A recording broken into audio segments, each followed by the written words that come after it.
Are you ready? Are you shitty down? The Schein On Podcast. The Schein On Podcast. The Schein On Podcast, Season 5.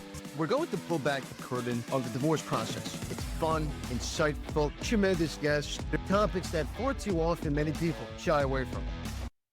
But not here on the Schein On Podcast.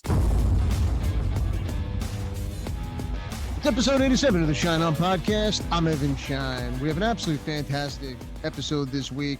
We are joined by Dr. Brad Reedy, who is a renowned expert in family therapy and the co-founder of Evoke Therapy Programs. He's dedicated his career to helping individuals and families navigate life's challenges with empathy and insight. Producer Dave, how are you? I'm great.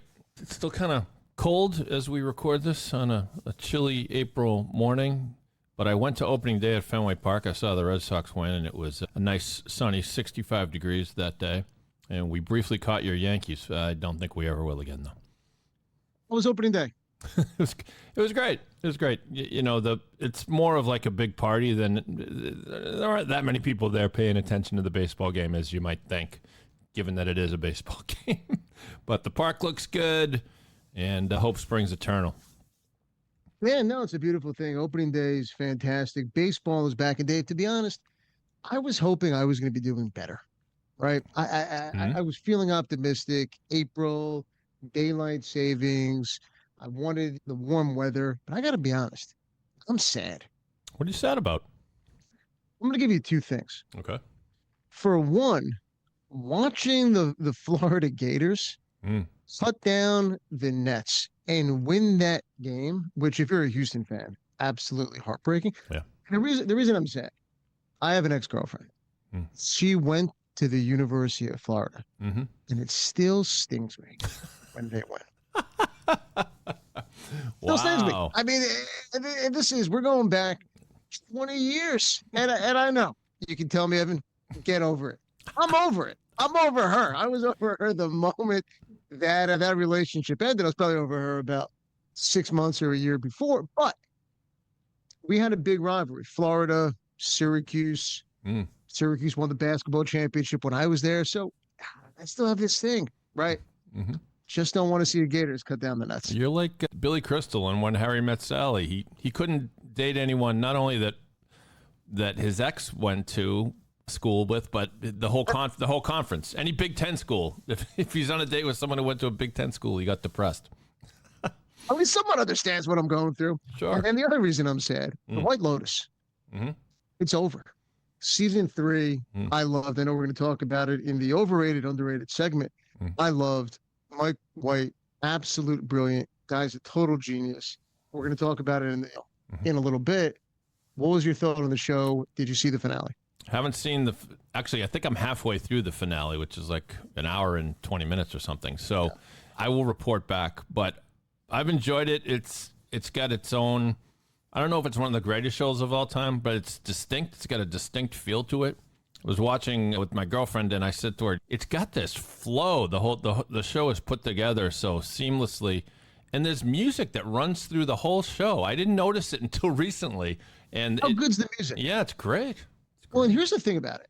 This is what I miss about TV. You can't binge the show. It only comes out new episodes on Sunday. Everybody talks about it all week. I think there were 6.8 million people who viewed the finale. You can't binge it. So there's this buzz, there's this mystique, there's this aura around the show. And whether you love it, you think it's okay, you don't like it, you're hearing about it every single day between the episodes. And you don't see that with TV anymore. It's a lost art. It's true. I remember thinking that when The Sopranos ended, it might be the last big shared television moment. There have been others, and of course we have sports moments we watch on TV, but as far as big moments, people watch at their own pace, and so, but White Lotus, a little taste of that, but it's still, we still live in this no spoilers world, so you can talk to people about it, but you got to make sure they've seen it, and I appreciate you being sensitive to that, Evan. I know you do. Dave, let's fire up the docket. I know it's a good one. Let's do it. And now, let's see what's on the docket. Couple of compelling items from the docket this week. First one comes to us from your beloved Syracuse.com. Item 1. It's an advice column called Dear Annie. Headline reads, after 38 years, all the little things have added up, and I'm thinking of divorce. And I'll read the first line of the letter writer here. Dear Annie, I've been married to my second husband for 38 years. He's a good man. I'm blessed to have a wonderful husband. We've had our ups and downs. So what's the problem? He's often condescending. He's patronizing. He frequently interjects a trivial opinion or repeats something I've just said into conversations I'm having with somebody else. So this woman is fed up and thinks that maybe a lot of little things adding up can be enough for divorce. Your thoughts, Evan? Well, my first thought is, here's my contact information. There you go. Yeah. But here's the reality. Look, you've been married for 30 plus years, right? I don't also know if these are little things. I mean, what you're describing, these are big things. I don't know if divorce is the answer. Maybe it is, maybe it's not. But before you even contemplate such a big life decision, go to a couples counselor, work with a therapist. These are things that if you have not brought these up to your spouse's attention before, it's worth the investment in doing so. It's worth the conversation. It's worth sitting down with a professional. It's worth dissecting. Can certain behaviors change? Can things improve? Can things get better? Can the relationship go back to what it once was and what you expect it can be again? And I would say, before you think about divorce, before you speak to a divorce attorney, go to a couples therapist, go to a marriage counselor, try working through those issues, because given how long you've been together, you've obviously been together for a reason.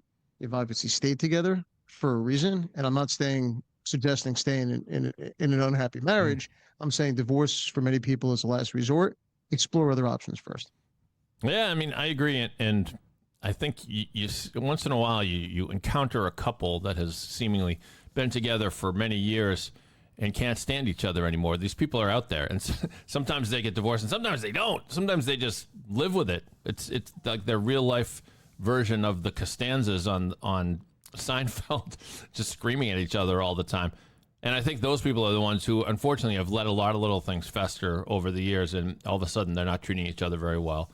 And so I don't think it's unusual, but yeah, don't think that writing into Dear Annie and declaring divorce is necessarily the right way to go. But Dave, let me ask you a question. Yeah. As you think back to your own marriage and divorce, are there little things that you didn't address that you should have addressed?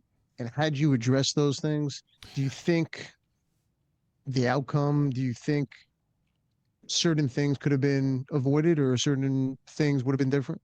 Maybe the end of the marriage was sad, as it is, I think, with all marriages. And I do think there are things I could have done better and communicated better over the last year or so of the marriage.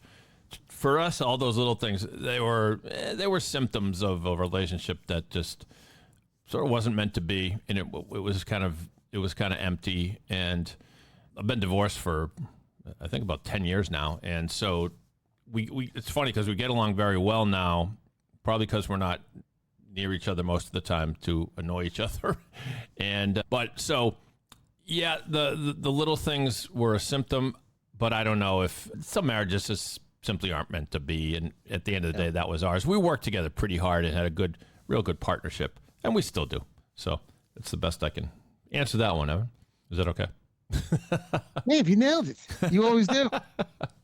I don't know. Take advice from producer Dave with a grain of salt, everyone, as we move on to item 2 for the docket. Item 2. We go to Essence magazine that reports the following. Corey Hardrick, he shares how he parents his children following his divorce from Tia Mowry. I put myself last, he says. Got divorced in 2023.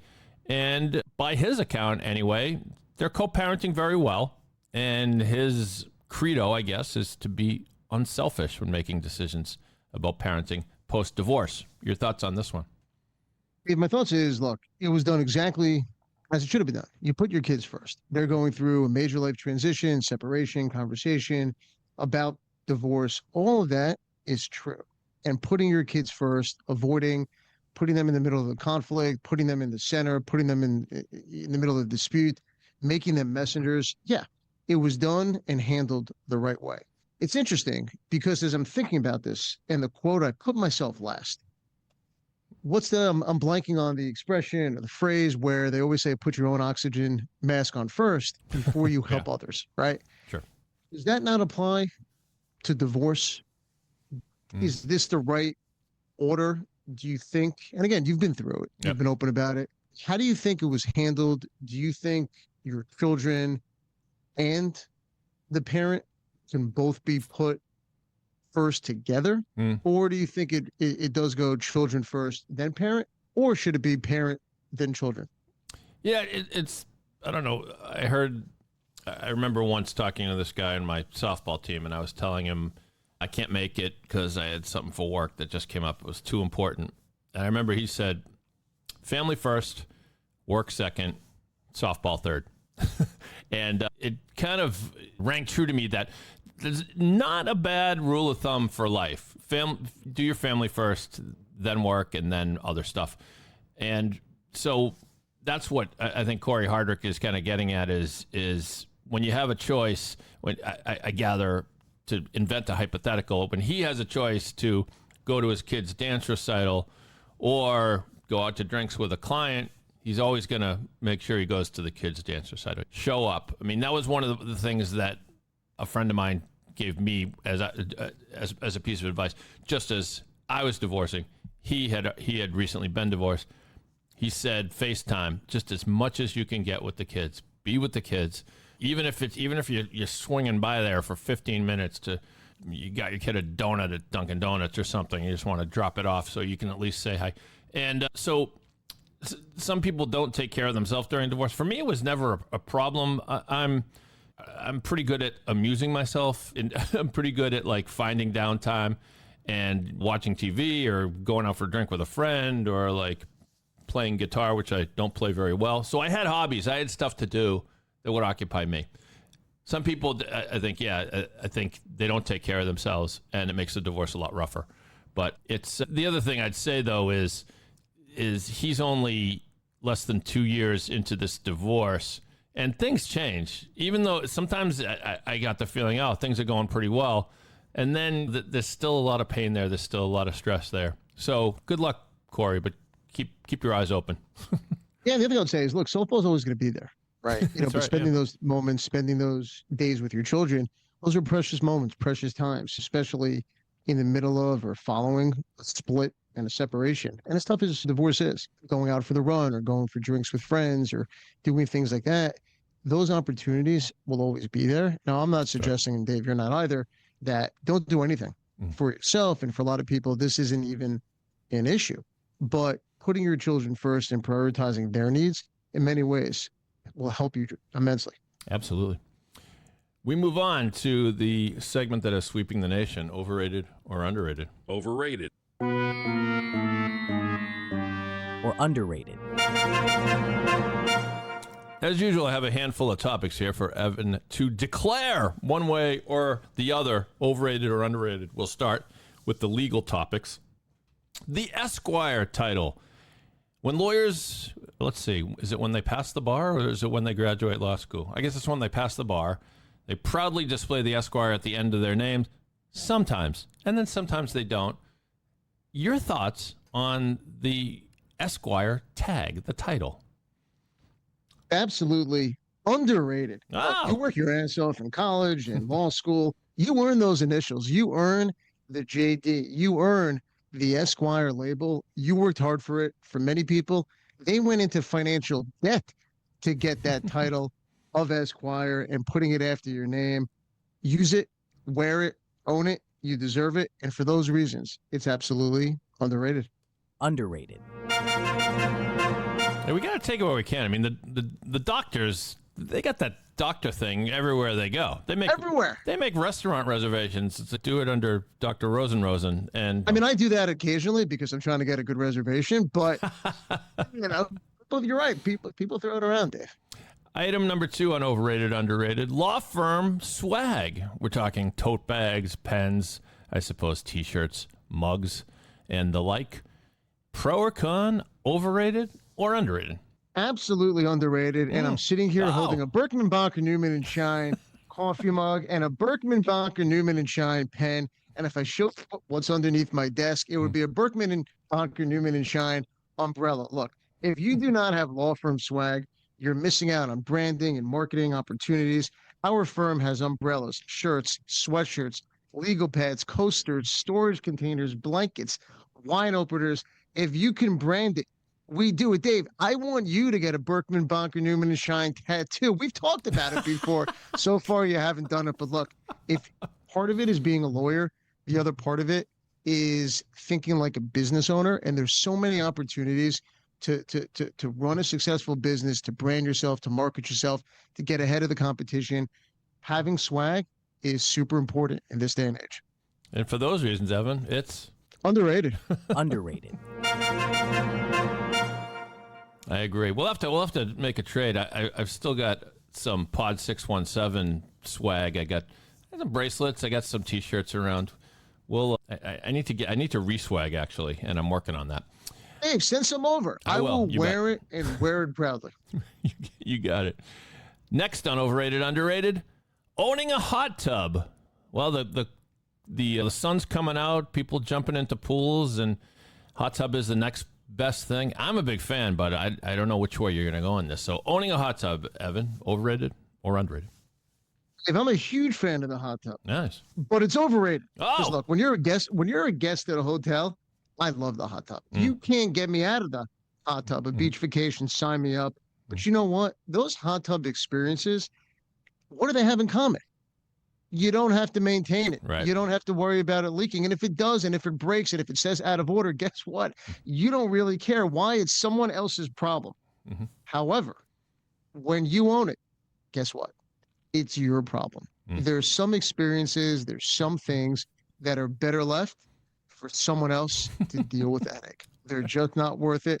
And for those reasons, owning a hot tub, it's overrated. Overrated. It's always been my attitude with boats, ranging from a yacht down to a canoe. It's always better if it's somebody else's. If someone invites you, great time. To buy a boat and have to maintain it and all that, not for me. So I'm not a boat guy, so I don't want to be on my boat or anyone else's boat. But I'm with you. Come on, we should do a New York Harbor cruise sometime, Evan. Couldn't I talk you into that? Hey, okay, all right. Come on up. All right. I will show you around. Show you around New York. Would love it. Last one and most important. And again, go easy on the spoilers, Evan. I'm just saying I haven't finished the show but the White Lotus, overrated or underrated? Very timely. Show just wrapped up its third season. Your thoughts on White Lotus? Hey, the White Lotus is underrated. Look, I love this show. I love season 1. I love season 2. And I absolutely love season 3. And I love the finale. I love the fact that you go week to week, the mystery, the mystique, the aura. I love talking about the White Lotus. What's going to happen? Who's going to die? What's the ending going to be? It is an absolutely tremendous episode. Season 3 had it all. Great storylines, love, friendship, revenge, money, an interplay between money and happiness. Do you take the money? Do you take the happiness? Can there be both? And should you ever take a friend's trip ever again? I don't know after watching the White Lotus, but this season had it all. Mike White is an absolute genius. I can't wait for season 4. There better be a season 4. Now, do you think? Yeah. Yes. Oh, for that reason. For those reasons. Yes. It's underrated. Underrated. So, who is your favorite character this season? Dave, how much time do you have to talk about the White Lotus? Just name one or two. I got one or two. I thought Rick was tremendous. Is that Walt Goggins? Yeah. He was fantastic. I loved his character. I thought the acting was brilliant. I loved the relationship between him and his girlfriend. I loved the revenge storyline.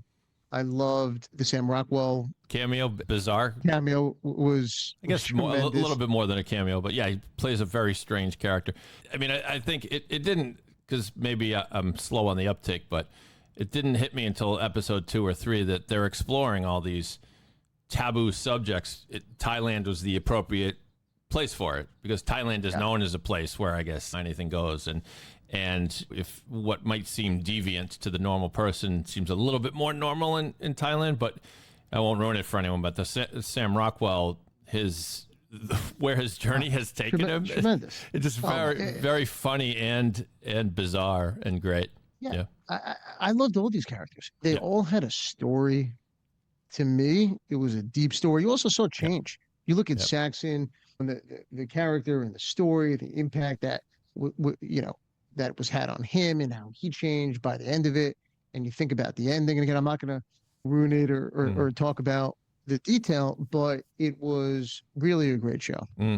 Yeah, terrific. I loved that. That was the one I was going to say is Walt Goggins, who's now in everything. I mean, I loved him in the Hateful Eight, the Tarantino movie, but last year he was in that show Fallout, where he plays a bizarre, like zombie-like character.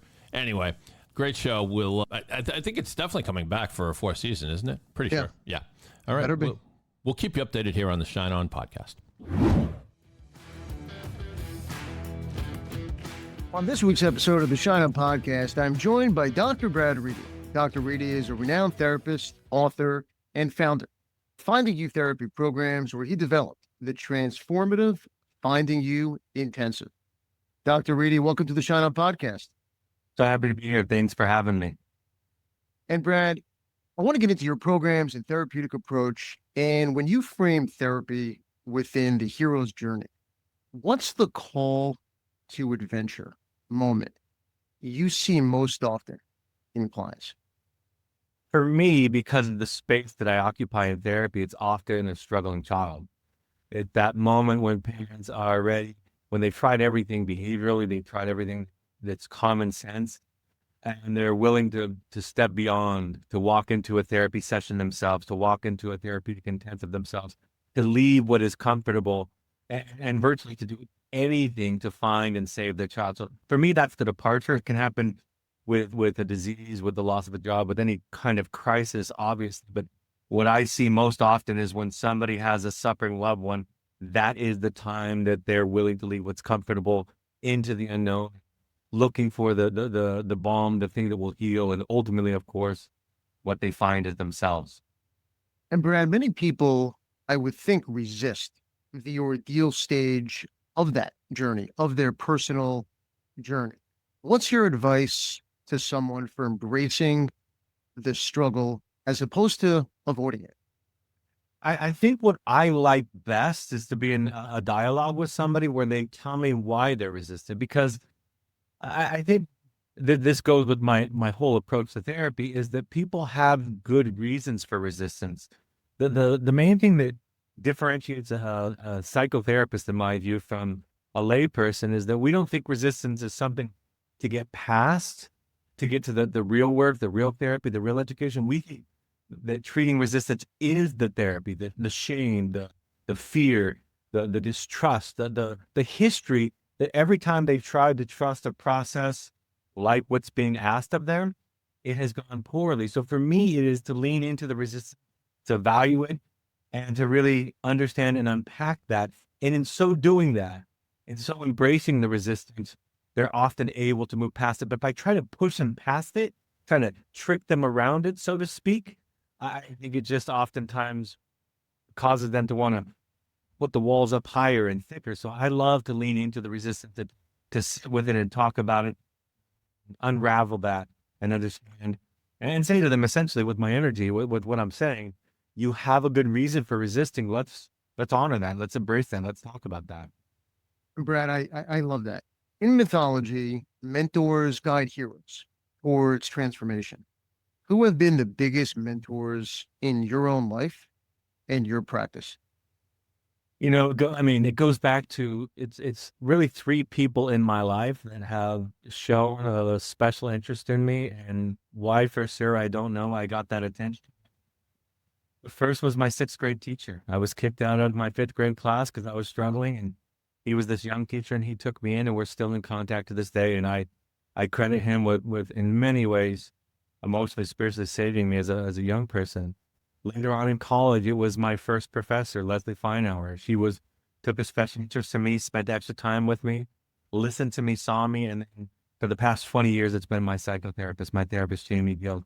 It's been these people who, through one-on-one relationships, spent the time and dedicated their time to listening and understanding and kind of gently holding me and supporting me through the process.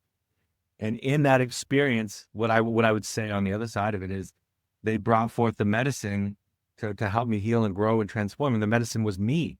The medicine was what was inside of me. So I'll always be thankful for those three folks in my life.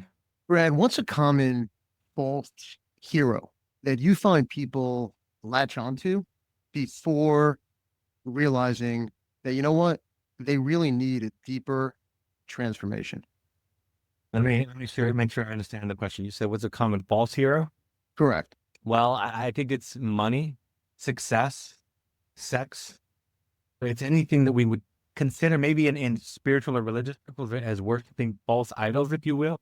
It's that thing that you think is going to give you happiness. It's the next success, the next accomplishment, the next rung on the ladder. I think that's what people worship and gravitate toward. And anybody preaching that doctrine, if you will, that's what I think people are drawn to. There's this illusion that if you finally get that thing, that widget, that external object, that you'll finally find happiness. And sometimes the call comes when you accomplish all of that. And in some ways, I would say that's part of what happened for me.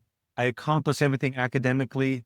I accomplished it in terms of from the outside, from the family perspective, financially. And when there was still that sense of not everything is right, not everything feels fulfilling, that was the moment that I was ready to depart. So I think those are the false, you said mentors, but I think it's kind of, it's an idol, it's a worship, it's this gravitation towards something that they think is going to complete them that's external, that never quite does the trick. There's so much talk, there's so much buzz about therapy. In what ways is modern therapy failing to provide the transformation that you so strongly advocate for? I think it's because a lot of therapists and therapeutic approaches treat the symptom. I mean, I think that's being talked about more. But even amongst the people that aren't talking about that, it's still happening. Somebody might, for example, just to use a very simple example. Sure. I'm always angry and I'm always full of rage. And they'll come to the therapist saying, I want to get rid of my anger. I want to get rid of my sadness, or whatever the symptom is. And that seems like a good idea. Like, let's get rid of this thing that seems to be causing you so much suffering. But in my work, in the hero's journey work and attachment and psychoanalytic informed therapy, I would say, let's listen to the anger. Kind of like when I talked about resistance. Let's listen to, these are messengers. This is, in my perspective, this is your soul, which is just a metaphor for the deepest, wisest, most authentic part of you. Let's listen to what the soul's message is, because it's sending you this message. And if we just try to get rid of it, the symptom, and improve you, and of course, there are promises that we could do that in 8 sessions or 12 sessions or 20 sessions, then you'll be okay. And I don't really think of it that way. I think of it as I talk about it all the time as a lifelong journey that if you stop growing, you think of healing as a finish line. I think you're in trouble, because my experience is that we're always evolving. And if we stop growing, we are sort of the walking dead. We've ceased to become a person at that point. I think it's treating the symptoms. I think it's finish line kind of therapy. And I think it's this idea of trying to take away the symptoms, to remove the symptoms because they are so unpleasant, instead of listening to them as messengers. And what are they asking of us? What are they calling us to that we're not paying attention to or not answering? And Brad, that's fascinating. You mentioned the word symptoms a few times. You talk a lot about connecting the past to present issues. How do people realize when their past and their history is sabotaging them in the moment? That is one of my favorite questions. I used to think, when I was less experienced, like, let's talk about your mother. Let's talk about your childhood. Let's talk about your learning difference, being bullied, what have you. And now what I do more, and this is not my quote that I'm referring to, but our trauma, our past, is revealed to us in our reactions to the present day. So part of it is, if I hear how you're reacting to your job, to your business partner, to your child, it starts to tell me about your background and your past. And yes, we'll go back to that. We'll say, where do you remember feeling like this before? It sounds like a theme I'm hearing in your work is that when you feel seen, you get really triggered. And that suggests to me, and I'm going to borrow a line from Al-Anon that says, if it's hysterical, it's historical. That suggests to me that this is something that hasn't happened for you in your past. So the way I think about it is we go from present backwards. And I'll tell you just this simply. When I did this for myself, or as I've done this for myself, I look back at my childhood and I could have told you a story that had a lot of accuracy to it. And now, because of the work that I've done on myself, I can go back and tell you a richer, deeper, more articulate story about what happened to me, because now I'm no more aware of the energies and the processes and the dynamics going on with me. So the answer to your question in a very simple way is, I like to go from what's happening today and start to extrapolate and connect it to the past. I have subscribed to the old Zen Buddhist idea that the way we do one thing is the way we do everything, that you will reveal your past to me in the story of today or last night. And I think that's a much more accessible way than people going back and trying to tell their story because of their blockages, because of what they don't know, because it happened to them so implicitly, they can't tell the story with great accuracy until they've started to feel it in their body in the present sense. And Brett, I think that's fascinating. I want to ask you about the healing process. So for many people, they believe healing is feeling better.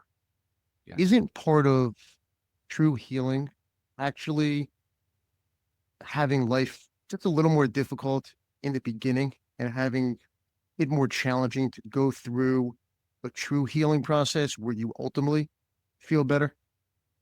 Yeah, that's a great question. I've said this before. When I was a young therapist, because of my background, I thought my job was going to help people to be happier. And I realized fairly quickly there was, in some ways, my job to help people feel more sad.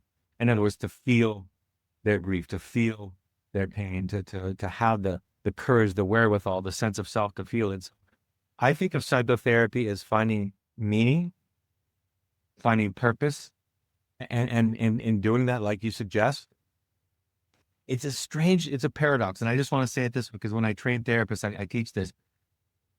Virtually, at the end of every session, you want the client to feel better or feel more hopeful in the sense that they might feel more sad, they might feel more grief, more pain, more hurt, but they don't feel alone in it. And that's really what humans are searching for in their pain. Is if I don't have to be alone in it, I can bear it. So for me, it's a sense of connectedness, it's a sense of belonging, it's a sense of purpose and connecting to life in a broader sense.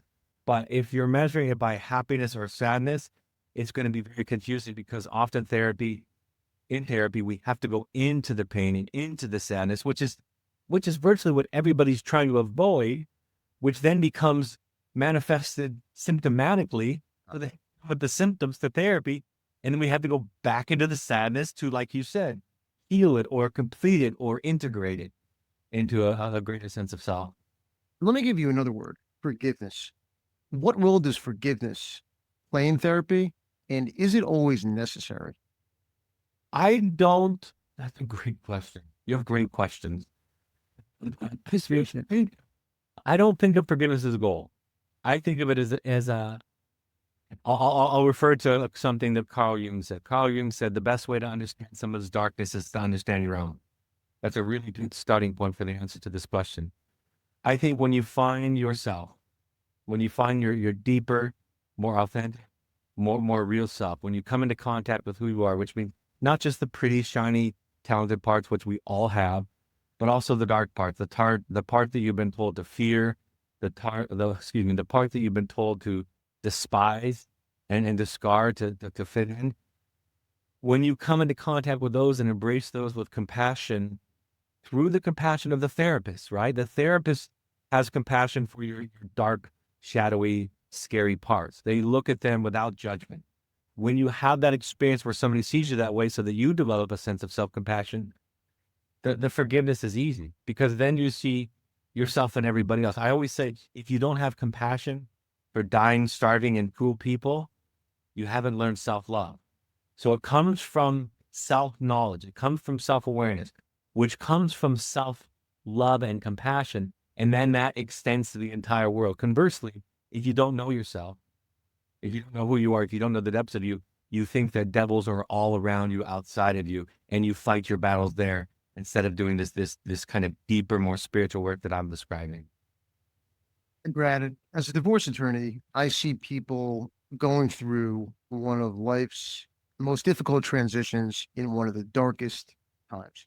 And divorce, it's often seen as a failure instead of people looking at, we accomplished an incredible amount together. We now have different interests. We're moving on. We've raised great kids. Even though the stigma is not what it was many years ago, divorce is often associated with the word failure.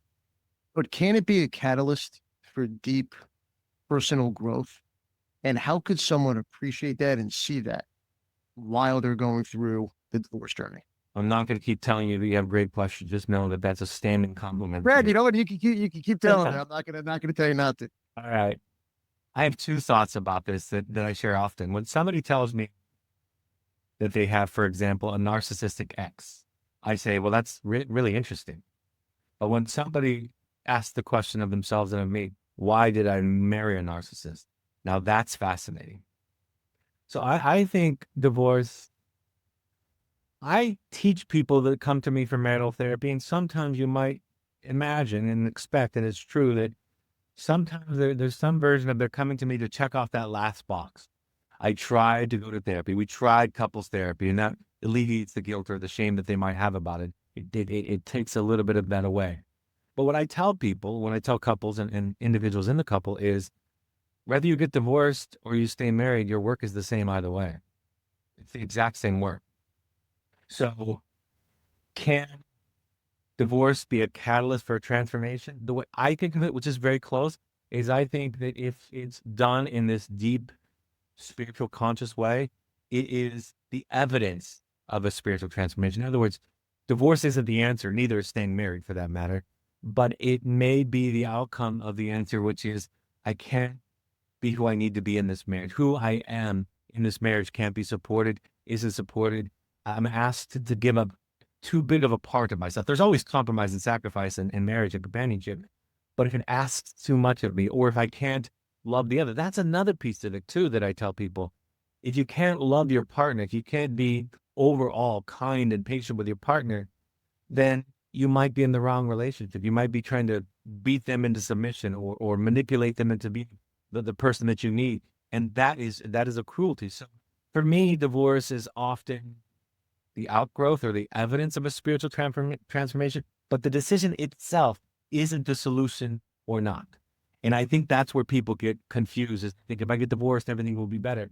Instead, I say, well, getting divorced is a choice that you make because you've grown to a place spiritually where you realize that this marriage can't support your journey, can't support the spiritual, the emotional life that you need for yourself. Well, how does someone, and walk us through that, how does someone use the hero journey framework to really reframe their divorce into looking at it as an opportunity as opposed to an ending? Well, gosh, I mean, I think acquainting yourself with the hero's journey at a deep level, my favorite simple reference for that is the movie Finding Joe, a wonderful, simple hour and 15-minute documentary done by Patrick Sullivan. It's a fantastic, you can find it on YouTube for free now. He released it. I think just finding where you are on that journey gives you perspective. When you're in the belly of the well, the darkest part of the journey, for example, there's no hope. It feels like it's everywhere all the time, forever. But if you're plugged into the hero's journey, that's an inevitable place that you have to traverse. It can offer you some hope or guidance. Somebody's been here before. The myths, the religions have shown you that you're not the first person to go through that. And in a sense, for me, the hero's journey connects us to the transcendent, to the timelessness of this experience of living of life. And I think acquainting yourself with the hero's journey, understanding that there are going to be parts that feel absolutely hopeless and that you can expect resistance from the call. You can expect the feeling of absolute despair and loneliness in the darkest part. You can expect mentors and guides to appear. You can expect doors to open where there were no doors before. And just having that reference point can give you a small hope and a small reference point when you are in a place where you can't see your hand in front of you, so dark. So that's for me why I teach and talk about and use the hero's journey, is because it gives us an algorithm, a pattern of life that has been passed on in every culture and every time over and over again. And then that can give us a reference point and hope when all hope is lost in our lives. Brad, we talked about earlier connection between the past and the present. We talked a little bit about trauma. How does unresolved childhood trauma resurface in the way people handle breakups or the end of a marriage? I think the most common way is that you think that the partner is the problem. You take the as Carl Jung, and I guess I'm a Carl Jung quoting guy today. Carl Jung says the only devils that we need to worry about are the ones running around inside our own heads. When you think that the partner, the ex-partner, the soon-to-be ex-partner is the problem, and that you can excise them from your life and now you resolve the issue, I think that's the biggest mistake that people make. That's the place that people go to. When you can, because of your healing, this is not something you do. This is something that happens, like forgiveness from your healing. When you can do it with love and compassion, when you can do it with a broken heart, when you can do it in full grief, when you can do it with compassion toward the other person, with compassion toward yourself, that tells me that you're processing it at a deep spiritual, emotional, healed level. But the trauma surfaces when we make the other person the problem, when we externalize the problem, when we other the person, when we think that the person was the cause of our suffering and our unhappiness, when in reality, the fact of the matter in the hero's journey shows this clearly, we are the cause of our suffering. And the good news with that, the great news with that, when we know and realize that we are the cause of our suffering, we then can be the cause of our joy and our healing. If the other people, if life is the cause of our suffering, if the marriage is the cause of our suffering, if that person is the cause of our suffering, we are forever at the mercy of our circumstances. And that is how the trauma is most globally manifested when I see people going through this process. Brad, many people embrace some type of therapeutic process, but far too many people feel resistant. If someone could only attend one therapy session in their entire life, what's the one thing you would want that person to take away? Wow, that's a really, I mean, just one. I mean, you've accidentally kind of given me the opportunity to pitch one of my programs.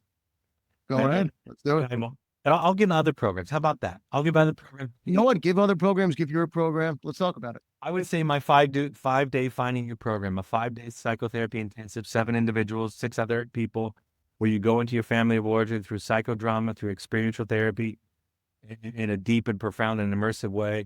And the second half of the program is tying that to your present day circumstances and challenges.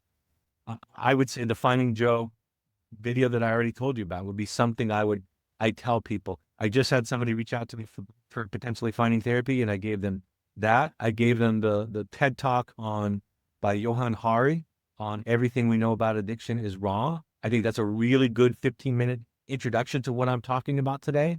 I think there's a podcast on Invisibilia called The Problem with the Solution, July 1st, 2016, I believe it is, which tells this story. So anytime that you can see this kind of hero's journey and this idea that if you can come to know yourself, like it says at the Temple of Apollo, the Oracle of Delphi, know thyself. If you can find that message.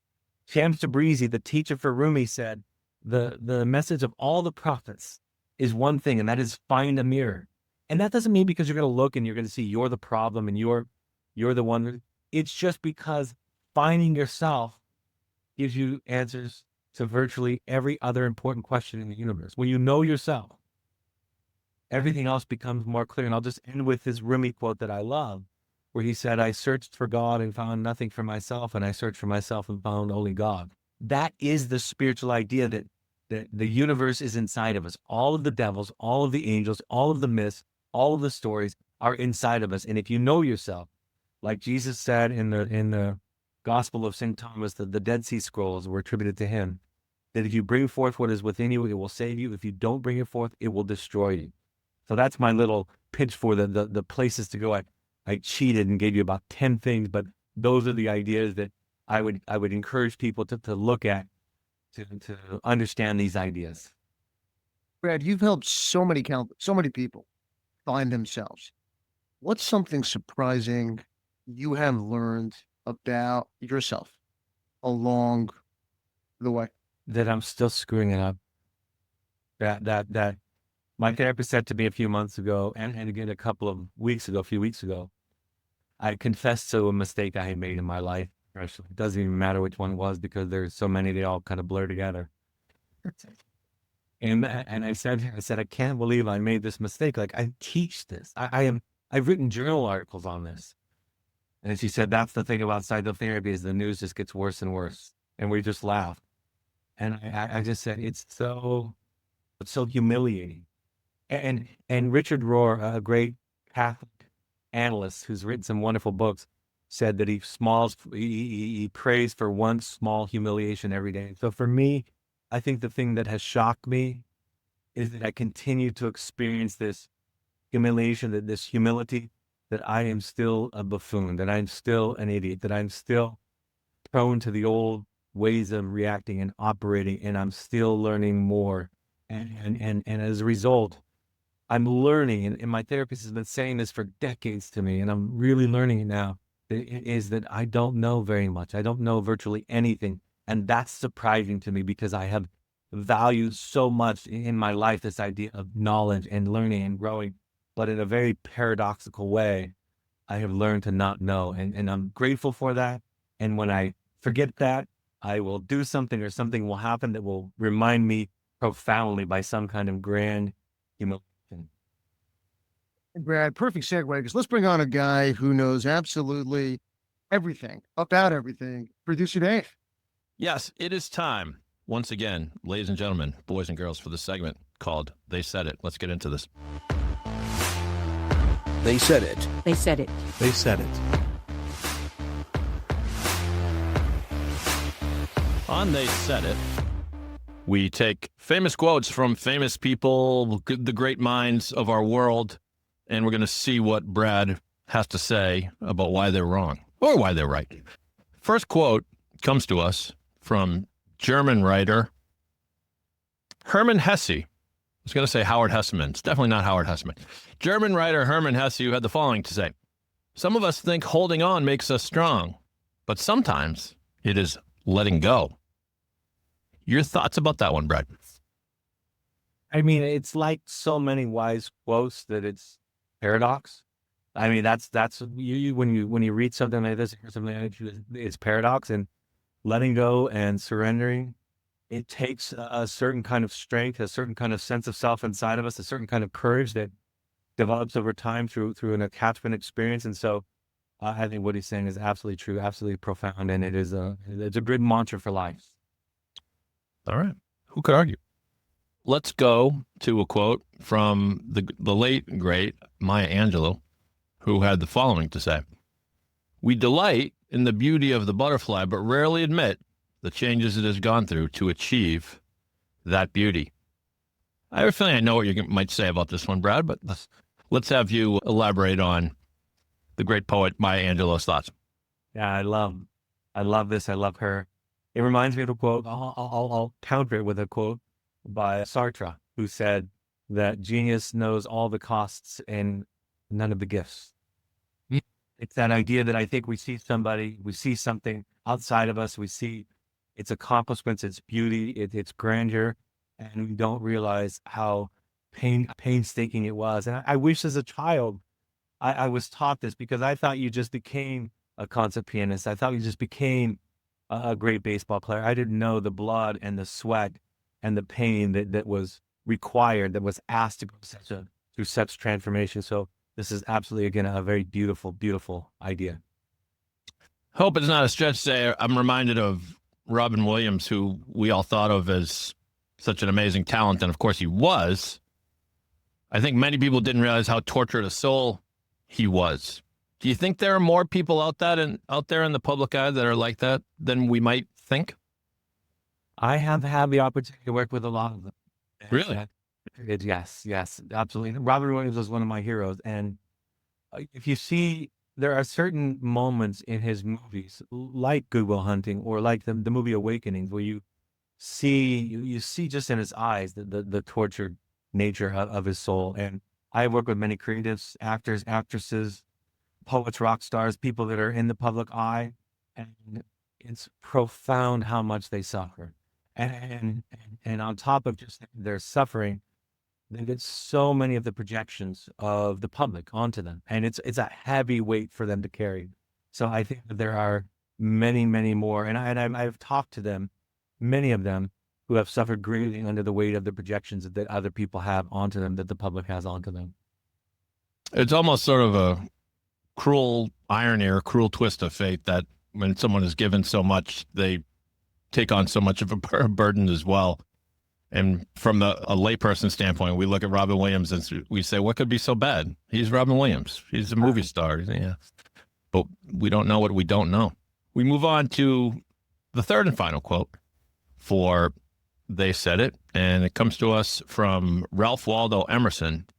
And the poet had the following to say: to be yourself in a world that is constantly trying to make you something else is the greatest accomplishment.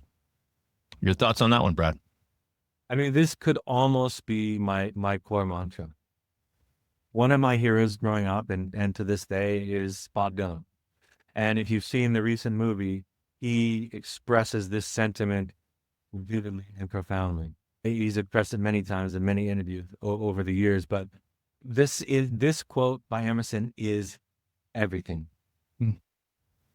So tell us a little bit more about that, because I'm reminded of probably mangle the facts on this one, but it was something like a survey of people on their deathbed. And the biggest regret people expressed was, I became what people expected me to become instead of becoming what I truly wanted to become. Why is that, Brad, do you think? I mean, there's two thoughts that I'll add to what Emerson says, which is a funny. Sure. The first thought is that the thing that makes our species successful in terms of its dominance on the planet, the number one thing is our ability to group together. We are pathetic individually when you look at us in an evolutionary sense. We are, sure, we have thumbs, but it's you put any one of us out in the wilderness, the three of us, it's going to be rough going. We might not. But when we group together, and by grouping together, like this computer I have in front of me, this microphone, the millions and billions of people that have led to the technology for this makes us great. So we have this drive. We have this drive to be together, to be in connection with other people. So when parts of us, behaviors, characteristics, traits, threaten that connection, we are willing to get rid of it, even if it's our authentic self. Like when I was young, for example, my mother would often say to me in exasperation, "You're melodramatic," because I was very emotional. I was very sensitive. So I learned to have a lot of shame about my feelings, and they went underground, and I tried to get rid of them. And then they came up in adolescence symptomatically with drug addiction, drug abuse, because I was medicating the things that I wasn't allowed to feel because they threatened my relationship with my mother, my primary caregiver, my connection to her. If a child exhausts the parent so much, their unconscious belief is that I'm going to be discarded, abandoned, left on the side of the road for dead. That's the energy we're fighting against. We're fighting against all of our evolution to become ourselves in a world that tells us how to fit in and what to be and what to wear and what to look like. And it is like a lot of things. It's a great paradox. It is what Emerson said is completely human, both parts of it. We want to fit in. We want to belong. It is genetically wired into us, but we are at the point in life where we're not in constant survival mode. Most of us, many people are not in constant survival mode. So we can't be that oddball, be that eccentric person. And that's what the rates all do, right? They start to listen to they start to march to music that nobody else hears. They start to they're the crazy ones. They're the Bob Dylans.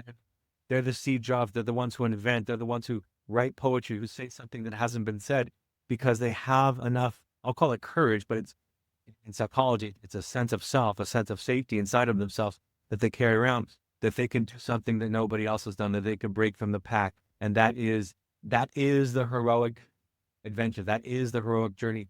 That is the last way to express ourselves, is to be who we are in a world, like Emerson says, that is trying to make us to fit and trying to make us like everybody else.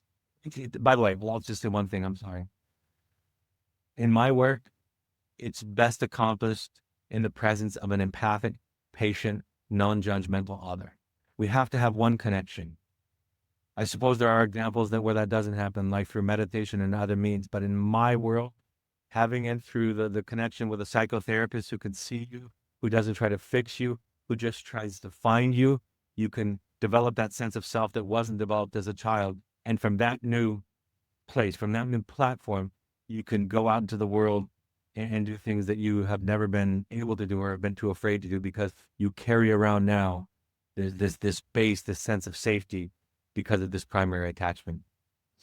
I did see the Dylan movie, and it was great. And it for those that weren't as familiar with Dylan as many others like myself, it was interesting to learn that success was hardly a straight line for him, and that you could see him being guided towards, if you just do these things, Bobby, you're going to be next great folk star, just the next Pete Seeger or the next Arlo Guthrie or whatever. And you could tell he didn't want that. Eventually, it's like, yeah, this is. I just realized this isn't what I wanted at all. I want to be something different. Do you think, Brad, that these days it makes it easier for the oddballs and those that always feel a little bit different to connect with people because we've got things like social media and groups and things like that? Because social media comes with its evils. We know that. But does it serve a nice purpose when it comes to something like that?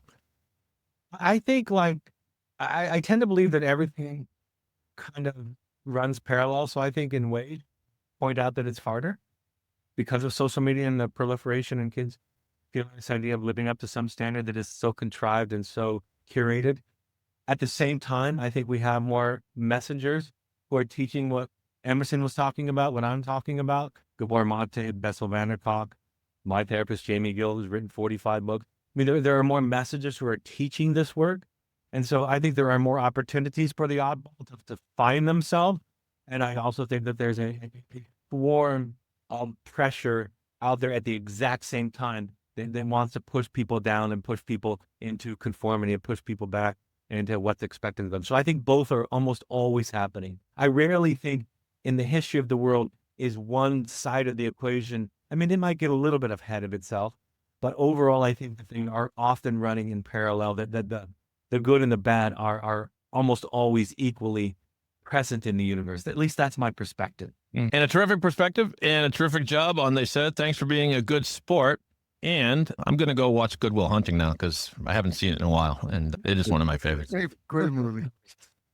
Evan, back to you to wrap things up. I wanted to say something in a Boston accent, a bad one, to honor Robin Williams' performance in the movie. Back to you, partner. Dave, that was awesome. Brad, I got to tell you, this was fantastic. From your work and your books and the Hero's Journey framework to Bob Dylan, Robin Williams, Steve Jobs, all your insights and thoughts. I got to tell you, this was a blast having you on, and I want to thank you for coming on the podcast. Truly my honor. Like I said, I really appreciate the fact that you're just not answering the simple questions, and that I just respect your process a lot. This was a joy to be on and discuss things with you. I appreciate it.